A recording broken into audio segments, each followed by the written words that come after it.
Africa Matin, l'interview. Bonjour Xavier. Oui, bonjour Didier. Rappelons que vous êtes cadre SDF et qu'avec vous ce matin, enfin pour être plus précis, vous êtes non seulement cadre SDF mais également patron de la communication régionale. Oui, c'est exact Didier. J'ai été régulièrement élu à mon poste et cela fait déjà un bon bout de temps. Très bien. Alors avec vous ce matin, Xavier Bellemé, il y a plusieurs sujets qu'on pourrait aborder, même si c'est vrai que vous êtes plus du SDF qui se rapproche un peu du MRC par le fait de travailler aux intérêts entre guillemets du peuple. Vous avez été au courant de la dernière actualité dans ce parti politique, Michel Ndoki qui a finalement été bouté hors du parti.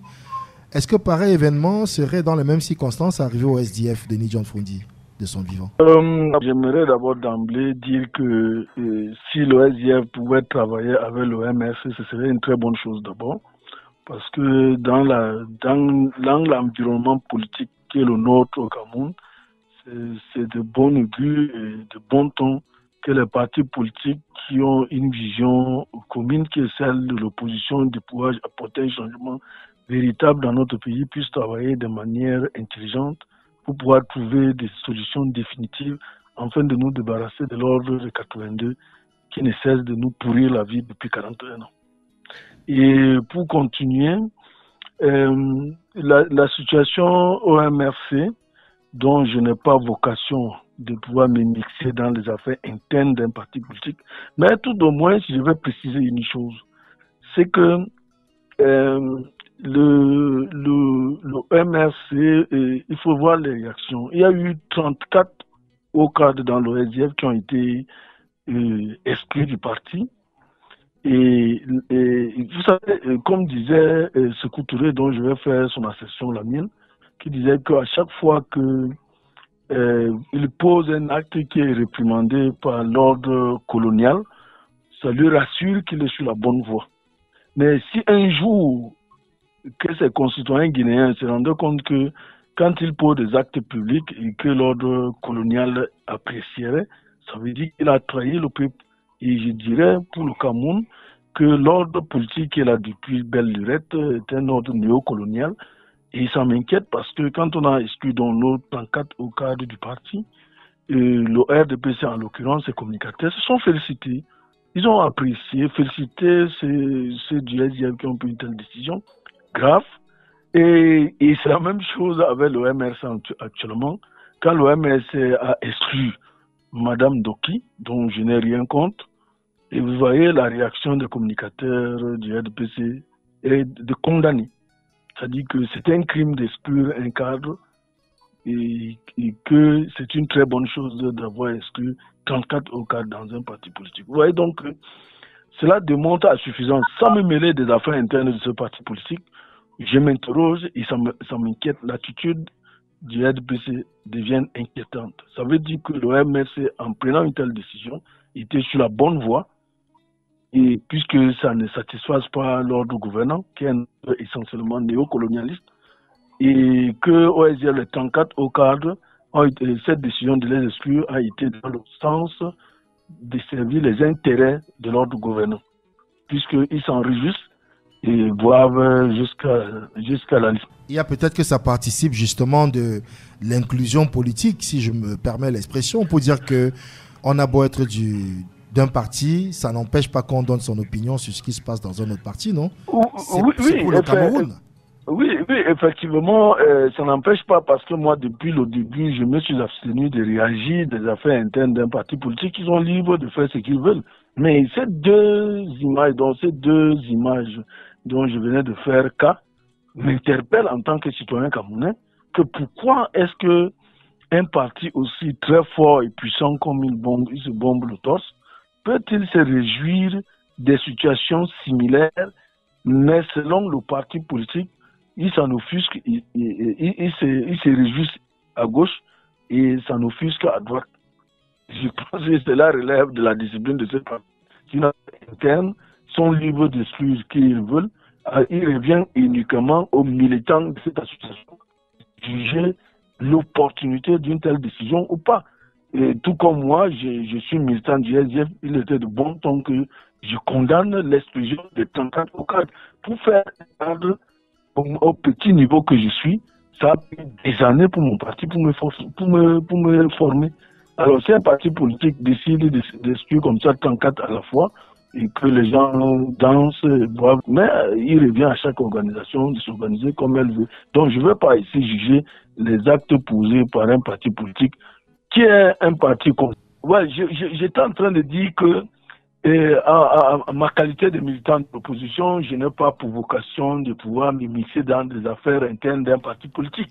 Mais j'aimerais le dire de manière claire que je suis ancré pour la liberté d'expression, la liberté tout court, et que les gens doivent s'exprimer, mais un parti politique à sa politique interne, donc le MRC est libre de pouvoir poser les actes qu'il veut, tout comme il revient aux militants de cette association de pouvoir donner un jugement de valeur. Il ne me revient pas, moi qui suis pas de ce parti politique, d'aller donner un jugement de valeur.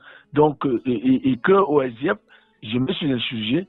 J'ai toujours été contre, d'ailleurs, ABK ne me démentira pas, qu'on ne peut pas exclure aussi comme ça 34 au cadre du parti pour des raisons qui n'ont rien à y voir de l'intérêt du parti. Et d'ailleurs, même la réjouissance du SDF démontre donc que la décision qui a été prise au SDF n'a pas été dans l'intérêt du parti pour le rendre plus efficace et plus fort. Ça a été plutôt pour répondre à une commande extérieure à notre parti. Pareil pour le MSC, donc, quand le RDB s'en réjouit, ça montre donc que cette décision n'a pas été prise dans le sens des intérêts de ce modèle. Il faut toujours se méfier de ce que le néocolon apprécie. Xavier Bellemé, est-ce que le fait que le parti au pouvoir, ou du moins ses aficionados, certains d'entre eux, utilisent contre vous le fait qu'il y ait des défections en disant que vous n'êtes pas si différent que ça, finalement, du parti au pouvoir, en demandant où est la démocratie chez vous? Ce que vous reprochez au parti au pouvoir, de ne pas être un parti de démocratie et par ricochet de ne pas gérer le pays dans la démocratie, est-ce que vous entendez cet argument-là qu'ils avancent sans y trouver autre chose que la vérité? Mais pourquoi ils n'ont pas eu une telle attitude quand on a exclu 34 au cadre dans le SDF? Ils n'ont pas eu une telle attitude. Ça veut dire que les gens qu'on a exclus dans le SDF, les 34 au cadre, n'arrangeaient pas les affaires de ce système. C'est pour ça qu'ils se sont réjouis, ils ont apprécié cette attitude. Bon, maintenant, quand il revient, le MSC fait la même chose que le SDF, même moindre, parce que le SDF avait fait pire, mais le SDF lui-même revient et il condamne. Vous ne trouvez pas que dans le même problème, ils ont deux démarches complètement opposées? Cela inquiète, démontre à suffisance que les actes qui sont pris, soit ne sont pas dans le sens de leurs intérêts, ou alors servent leurs intérêts. Quand il s'agit du SDF, ça sert les intérêts. Leur attitude le démontre à suffisance. Et quand il s'agit du MSC, ça veut dire que c'est un acte qui ne sert pas les intérêts. Voilà, donc ils profitent donc pour faire une communication dont on dirait de manière simpliste que c'est de bonne guerre. Non, ce n'est pas de bonne guerre. Ils savent exactement ce qu'il faut faire. C'est la roubladise, c'est un comportement que moi, ça m'inquiète. Et je suis d'accord avec Sékou Touré quand il dit qu'il faut toujours vous méfier de tout ce que le colon apprécie. Ça veut dire que le colon peut apprécier qui va dans le sens de ses intérêts. Et donc, ce qui ne sert pas l'intérêt. Xavier Bellemé, revenons à des questions un peu plus sociales et plus actuelles. Il y a la résurgence de la violence dans le Nord-Ouest. C'est une question qui, en ce moment, est vraiment d'actualité. Les Camerounais s'inquiètent. Vous avez appris ce qui s'est passé avec cette dizaine de compatriotes arrachés lâchement et brusquement à la vie. Est-ce qu'on pourrait dire que la question de la résurgence de cette violence dans le Nozo, dans le Nord-Ouest, pour parler précisément de Bamenda, est éminemment politique? Effectivement, la crise dans le Nord-Ouest déjà qui a déjà trop duré. D'ailleurs, avec votre permission, je voudrais d'abord m'incliner devant les âmes de ces compatriotes qui ont été décimés ce jour-là, il y a 2 jours. Et m'incliner devant les âmes comme des milliers d'autres civils comme militaires. C'est une guerre inutile. On a cessé de le dénoncer au niveau du SDF. C'est une guerre inutile qui n'aurait jamais eu lieu. Elle est tellement inutile et bête que nous nous entretuons tous les jours et de manière presque gratuite. faut d'abord avoir cette position. Et cette guerre a des origines dont tout le monde, surtout le leadership actuel qui est au pouvoir depuis 41 ans, connaît le problème. Si je reprends aussi David Apomachoy, il connaît le problème et a les solutions. Pourquoi attendre si longtemps et refuser d'appliquer la solution qu'il connaît? Puisque à l'époque, nous étions dans les années 72 et le chef de l'État actuel était Premier ministre quand il y a eu ce fameux référendum dont on devait que c'était une escroquerie politique. D'ailleurs, David Apomachoy dit qu'il y avait un bulletin qui avait un côté oui, l'autre côté yes. Ça veut dire que vous ne pouvez pas voter non, il n'y avait pas de non. Donc vous étiez pris dans un engrenage, dans une sorte de piège. Donc on n'aurait jamais dû remettre en cause l'ordre fédéral dont on était, qui était l'émanation du consensus national. Vous savez, chaque fois qu'on a remis en cause dans une république une question qui relève du consensus national, il y a toujours des problèmes dans tous les pays du monde. Le fédéralisme fait quoi dans notre pays? Voilà la décentralisation. On en est encore à 15% qu'on doit faire de 15% du budget de la République et qui n'arrive même pas à être appliqué, même pas 3%. Voilà les réalités. Qui en est responsable d'une telle situation? C'est le régime. Donc, c'est un problème éminemment politique. C'est une... Allô? Je vous entends parfaitement, Xavier. Merci. Ouais, c'est une question, je dirais, dont tantôt, comme vous l'avez d'abord posé, que c'est une question éminemment politique. Donc, tout ce qui est la politique. Parce qu'on a refusé, pourquoi les deux Cameroun se retrouvent, c'était à travers un accord. C'est la même chose avec le Nigeria. Je vous prendrai l'exemple du Nigeria, le géant voisin. Là-bas, il y a un agreement adjustment exactement comme à Fumban, parce qu'il y avait deux types d'accords à Fumban en 1961. Le premier accord était sur la forme de l'État et le deuxième accord qui était non écrit, qui était sur la présidence tournante entre anglophones et francophones. Parce qu'après le président Ahidjo, d'après les accords de Fumban, c'était un anglophone qui devait être président de la République et non le président Biya. C'est ça les accords de Fumban. Et aujourd'hui, la situation est là. Les anglophones, nos frères anglophones se sentent floués. Ils se sentent escroqués et puis ils se sentent assimilés. Donc, ils ne se sentent pas... Regardez, la personnalité la plus importante dans l'ordre actuellement, c'est le Premier ministre. Le Premier ministre n'est que le second. Mais Xavier, pour qu'on se comprenne bien, ceux qui se sentiraient, comme vous le dites, et l'assumer, floués, bernés, sont ceux-là qui, en ce moment, tuent leurs propres compatriotes, leurs propres frères dans le Nozo? Non, j'aimerais le dire de manière claire. Personne, et pas moi, je vous disais tout à l'heure que je suis adepte de la paix et de la liberté. Personne ne peut cautionner les actes criminels. Mais est-ce qu'on doit résoudre de tels problèmes tout simplement par la condamnation? On condamne tous les jours ces actes de violence et de tuerie. Mais ça ne suffit pas. Et vous savez aussi, dans une zone comme celle-là qui est en guerre, n'importe quelle entreprise criminelle prospère. Et n'importe quel guidame peut prendre facilement une arme et tuer quelqu'un.